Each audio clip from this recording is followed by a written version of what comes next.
تو میں اسلم بھائی سے گزارش کروں گا کہ تھوڑا سا مختصر سا تعارف کرائیں فرسٹ، بس ہم اس کے بعد مشاعرہ کو مختصر سا تعارف اس مشاعرے میں.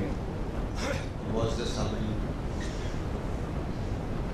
جیسا کہ آپ دیکھ رہے ہیں کہ آج کا یہ مشاعرہ بزم فکر و فن کے ذریعے اہتمام کیا جاتا ہے، تو میں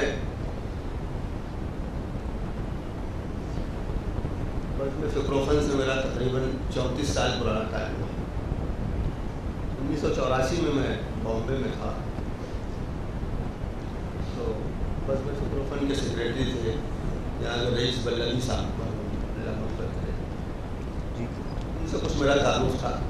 شعر کہنا شروع کیا تھا میں نے، اور اس سال نقش لائن پوری صاحب کا جشن منا رہی تھی تحصیل. تو چونکہ میں بالکل نیا شاعر تھا، نوجوان، تو رئیس صاحب نے مجھ کو بھی فہرست میں شامل کیا ہوا تھا.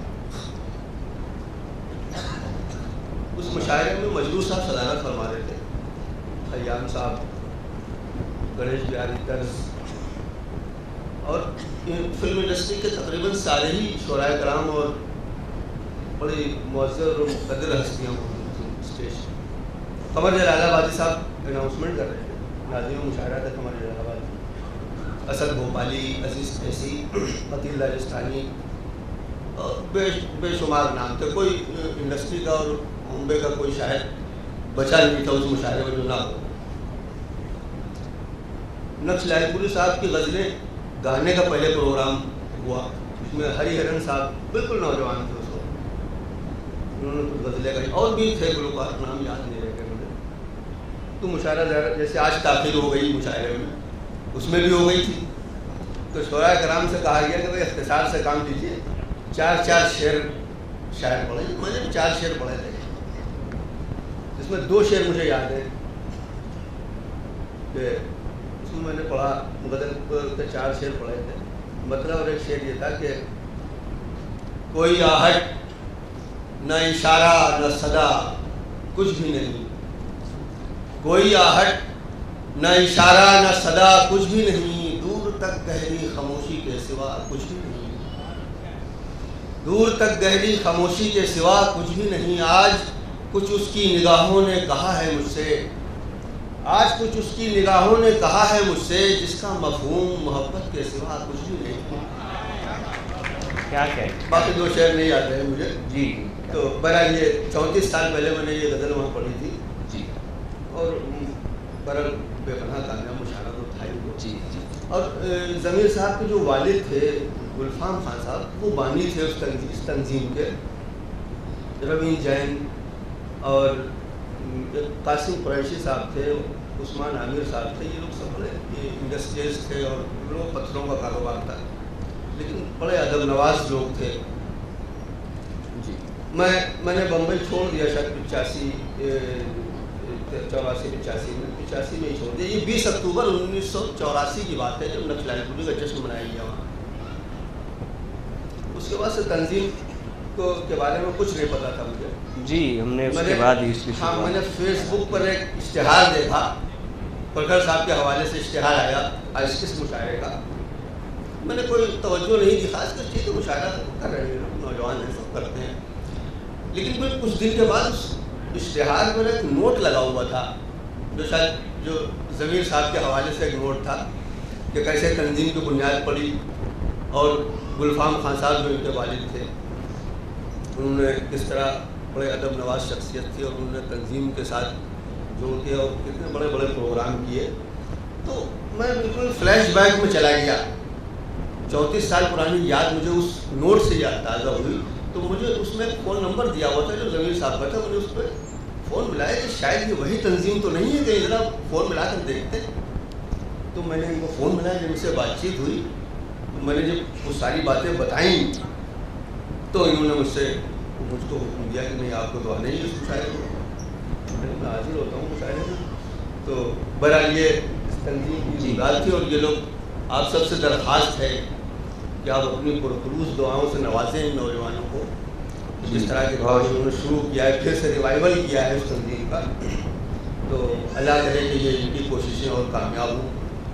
اچھا چونکہ مشاعرے میں تاخیر بہت ہو چکی ہے تو میں ناظم مشاعرہ اور صدر مشاعرہ منیش شکلا صاحب سے کی اجازت سے شعر بھی پڑھ دیتا ہوں لگے آج ہم جی تو وقت بہت جی ہمارے پاس 1 گھنٹہ ہے تو میں میں شعر بھی پیش کر دیتا ہوں آپ سے. معافی چاہوں گا کہ ہمیں بہت تاخیر ہو گئی. ہاں بہت تاخیر ہو گئی. جی تو ہاں تو خیال رکھیں فارمیلٹیز میں نہ پڑھتے ہوئے جی میں عرض کرتا ہوں کہ ایک مطلب اور ایک شعر ارشاد کہ عرض کیا ہے کہ ایک عالم کو ڈبویا ہوتا، ایک عالم کو ڈبویا ہوتا، ہجر کی شب جو میں رویا ہوتا. واہ. ایک عالم کو ڈبویا ہوتا، ہجر کی شب جو میں رویا ہوتا. اور تھک گئے ہم کو جگانے والے، تھک گئے ہم کو تھک گئے ہم کو جگانے والے، جاگتا وہ کہ جو سویا ہوتا. کیا بات. واہ واہ. ایک عالم کو ڈبویا ہوتا، ہجر کی شب جو میں رویا ہوتا. تھک گئے ہم کو جگانے والے، جاگتا وہ کہ جو سویا ہوتا. جاگتا وہ کہ جو سویا ہوتا. پھر دیکھیے گا کہ عرض کیا ہے کہ حریف جاں تھے کئی، ان میں زندگی بھی تھی. حریف جاں تھے کئی، ان میں زندگی بھی تھی. غضب یہ ہے اسی ظالم سے دوستی بھی تھی. واہ. حریف جاں تھے کئی، ان میں زندگی بھی تھی. اور غضب یہ ہے اسی ظالم سے دوستی بھی تھی.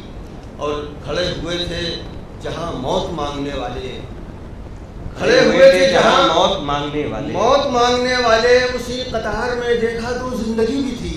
واہ کیا کہنے. آپ سب سے گزارش ہے کہ آپ لوگ کوئی اچھا شعر ضائع نہ ہونے دیں، تالیوں سے اپنے کھڑے ہوئے تھے جہاں موت مانگنے والے، اسی قطار میں دیکھا تو زندگی بھی تھی. اسی قطار میں دیکھا تو زندگی بھی تھی. اور دیکھیے گا شعر عرض کیا ہے کہ شہرتیں خوب ہنر کی تھیں، ہنر تھا ہی نہیں. شہرتیں خوب ہنر کی تھیں، شہرتیں خوب ہنر کی تھیں، ہنر تھا ہی نہیں. صرف دستار ہی شانوں پہ تھی، سر تھا ہی نہیں. واہ کیا کہنے. شہرتیں خوب ہنر کی تھیں، ہنر تھا ہی نہیں. صرف دستار ہی شانوں پہ تھی، سر تھا ہی نہیں. اس نے ایک بار نظر بھر کے مجھے دیکھا تھا. کیا منظر. اس نے ایک بار نظر بھر کے مجھے دیکھا تھا. یوں ہوا پھر کہ میرا زخم جگر تھا ہی نہیں. کیا. واہ واہ. اس نے ایک بار نظر بھر کے مجھے دیکھا تھا. یوں ہوا پھر کہ میرا زخم جگر تھا ہی نہیں. یوں ہوا پھر کہ میرا زخم جگر تھا ہی نہیں. شعر عرض کیا ہے کہ یہ بظاہر جو میں ذیشان ہوا جاتا ہوں، دیکھیے گا جی یہ بظاہر جو میں ذیشان ہوا جاتا ہوں، اندر اندر کہیں ویران ہوا جاتا ہوں. یہ بظاہر جو میں ذیشان ہوا جاتا ہوں، اندر اندر کہیں ویران ہوا جاتا ہوں. اور شعر دیکھیے گا کہ کچھ نیا ہے تو نہیں تیرے تماشے میں مگر، کچھ نیا ہے تو نہیں تیرے تماشے میں مگر، تو بزد ہے تو میں حیران ہوا جاتا ہوں. واہ واہ بہت اچھا ہے. واہ واہ. کچھ نیا ہے تو نہیں تیرے تماشے میں مگر، تو بزد ہے تو میں حیران ہوا جاتا ہوں. کیا کہنے. تو بزد ہے تو میں حیران ہوا جاتا ہوں. ایک دعا کا یہ اثر ہے کہ کہا رستے نے، ایک دعا کا یہ اثر ہے کہ کہا رستے نے، آ میں تیرے لیے آسان ہوا جاتا ہوں. ایک دعا کا یہ اثر ہے کہ کہا رستے نے، آ میں تیرے لیے آسان ہوا جاتا ہوں. اور شعر دیکھیے گا کہ رائے گاہ رکھا ہمیں وقت نے، قیمت نہیں دی. رائے گاہ رکھا ہمیں وقت نے، قیمت نہیں دی. اور شکوہ کرنے کی بھی کم وقت نے مہلت نہیں دی. واہ. رائے گاہ رکھا ہمیں وقت نے، قیمت نہیں دی. شکوہ کرنے کی بھی کم وقت نے مہلت نہیں دی. اور عشق بھی جیسے کوئی مفت کی مزدوری تھی. کیا مصرع ہے، واہ. عشق بھی جیسے کوئی مفت کی مزدوری تھی، ہم نے مانگی بھی نہیں، اس نے بھی اجرت نہیں دی. کیا کہنے. کہ عشق بھی جیسے کوئی مفت کی مزدوری تھی، ہم نے مانگی بھی نہیں، اس نے بھی اجرت نہیں دی. اور آنکھ اٹھا کر وہ چراغوں کی طرف دیکھ بھی لیں. جی. آنکھ اٹھا کر وہ چراغوں کی طرف دیکھ بھی لیں، ہم نے اتنی بھی ہواؤں کو اجازت نہیں دی. واہ. آنکھ اٹھا کر وہ چراغوں کی طرف دیکھ بھی لیں، ہم نے اتنی بھی ہواؤں کو اجازت نہیں دی. اور زخم یاروں سے ملے بھی تو چھپائے رکھے. طارق صاحب کہ زخم یاروں سے ملے بھی تو چھپائے رکھے. تو چھپائے، زخم یاروں سے ملے بھی تو چھپائے رکھے. دشمنوں کو کبھی خوش ہونے کی زحمت نہیں دی. کیا. واہ. زخم یاروں سے ملے بھی تو چھپائے رکھے، دشمنوں کو کبھی خوش ہونے کی زحمت نہیں دی. دشمنوں کو کبھی خوش ہونے کی زحمت نہیں دی. اور غزل کے 3-4 شعر سنا کے ختم کرتا ہوں بات. عرض کیا ہے کہ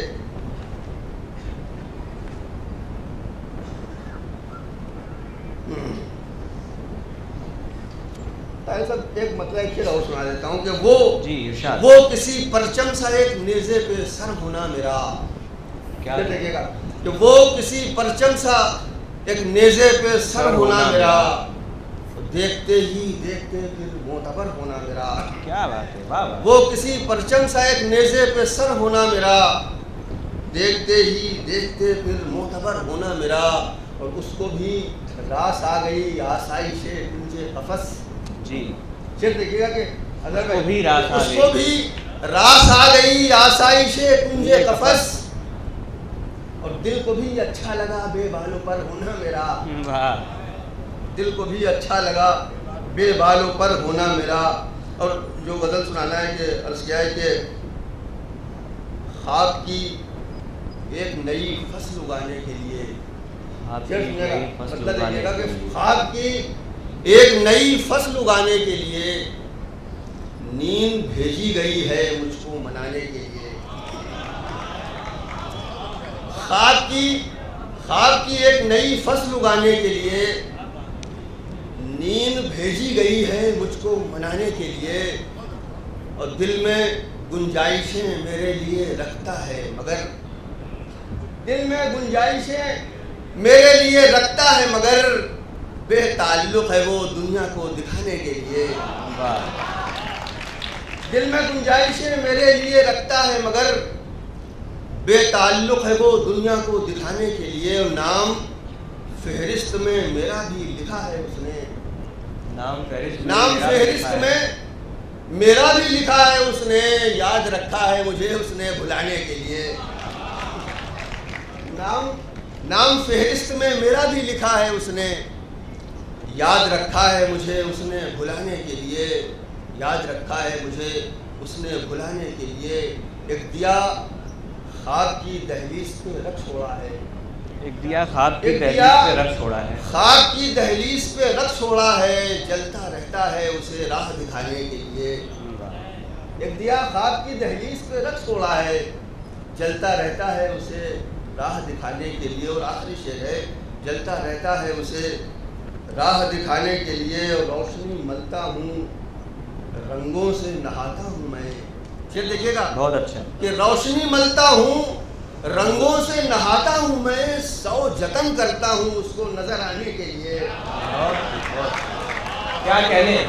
کہ روشنی ملتا ہوں رنگوں سے نہاتا ہوں میں، روشنی ملتا ہوں رنگوں سے نہاتا ہوں میں، 100 جتن کرتا ہوں اس کو نظر آنے کے لیے. خواب کی ایک نئی فصل اگانے کے لیے نیند بھیجی گئی ہے مجھ کو منانے. بہت شکریہ. بہت شکریہ. بہت کیا کہنے. بہت عمدہ.